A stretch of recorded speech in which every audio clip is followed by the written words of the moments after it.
Hola amigos, en esta oportunidad la pregunta es, ¿existe una ruta alternativa para convocar a una Asamblea Nacional Constituyente? Mi nombre es Juan Carlos Restrepo Escobar, abogado especialista en Derecho Administrativo e investigador jurídico. Para contestar esta pregunta, vamos a ubicarnos. Y esa ubicación nos va a llevar a entender que Colombia, cuando entra en vigencia la Constitución de 1991, se convierte en un Estado social de derecho. ¿Qué implica ser un Estado social de derecho? Implica que entramos en una corriente llamada neoconstitucionalismo. Esa corriente nace ante la incapacidad del derecho positivo de juzgar a los victimarios del Holocausto. O sea, nace posterior a que se finaliza la Segunda Guerra Mundial y esto establece un orden o un nuevo orden en el mundo. Y este nuevo orden lleva a que el derecho también se ocupe de estos cambios. Y es así que nace el neoconstitucionalismo. El neoconstitucionalismo tiene unos significados, unos apoyados por Nino, que nos dice que es una doctrina del derecho, otros por Kelsen y Ferrajoli, que hablan de un ordenamiento jurídico. Aquí prevalecen los derechos fundamentales a través de los principios. Los principales exponentes de este neoconstitucionalismo, tenemos a Robert Alexy con sus teorías de los derechos fundamentales, tenemos a Ronald Dworkin, que es el que pregunta, ¿el derecho es un sistema de normas? Dice su obra.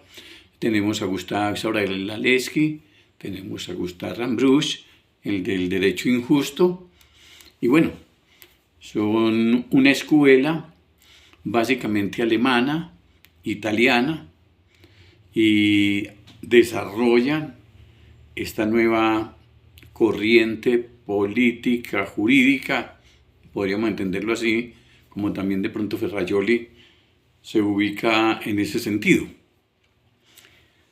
Ya hablando, digamos, de lo que es el neoconstitucionalismo, hay que complementarlo con algo que se llama el derecho procesal constitucional.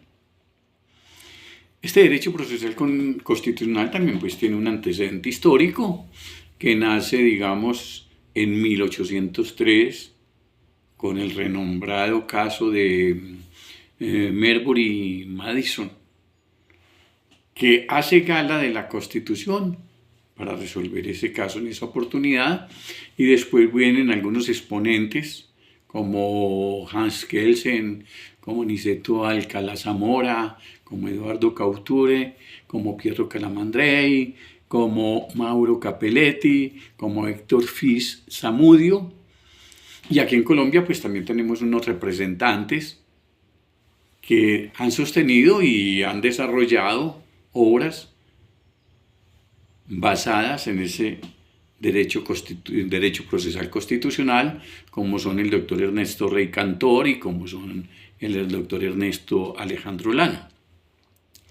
Entonces ya en ese entendido de que existe un neoconstitucionalismo que de acuerdo a la Constitución del 91 estamos en él inmersos y existe un derecho procesal constitucional, entonces vamos a mirar algunos aspectos constitucionales que nos darán, digamos, la posibilidad de concluir si sí hay una ruta alternativa constitucional para convocar a una Asamblea Nacional Constituyente. Entonces el preámbulo de la Constitución Nacional o de la Constitución Política nos dice que estamos en un sistema democrático participativo que busca un orden social justo. Tenemos también que entender que existe una elección del presidente basada en el artículo 103 de la Constitución, que nos habla de los mecanismos de participación ciudadana, y entre ellos está el voto, que igualmente esto nos lleva, digamos, al artículo 120, que nos habla de una organización electoral, y aquí nos planteamos lo siguiente.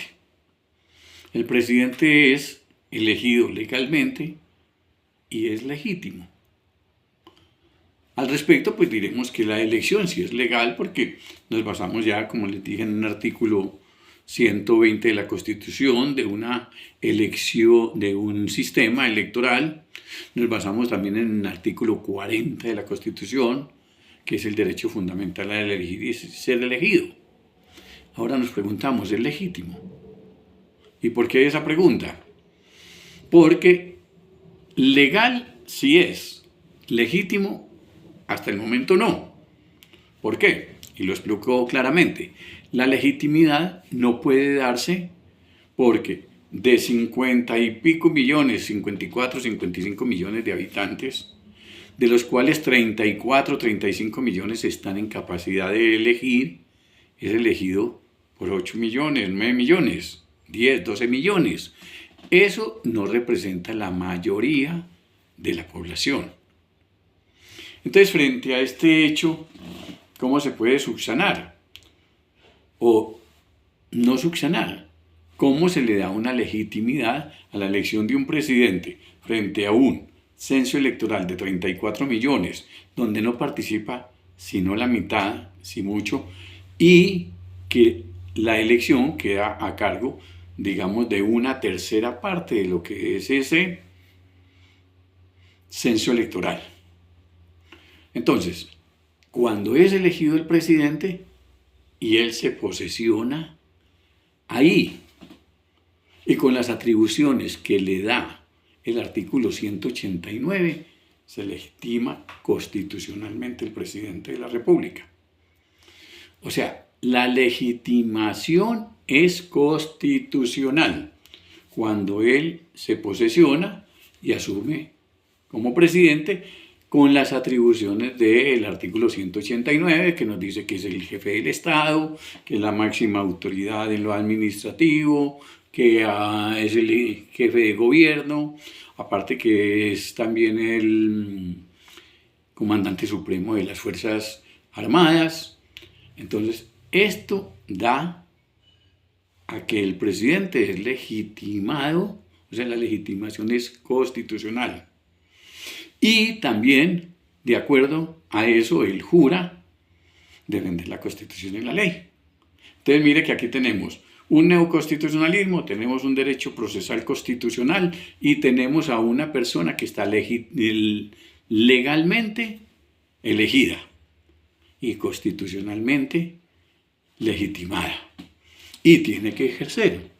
También acordémonos que hay un artículo 259 de la Constitución que obliga a que aquellos que son elegidos por voto popular tienen que presentar un programa de gobierno.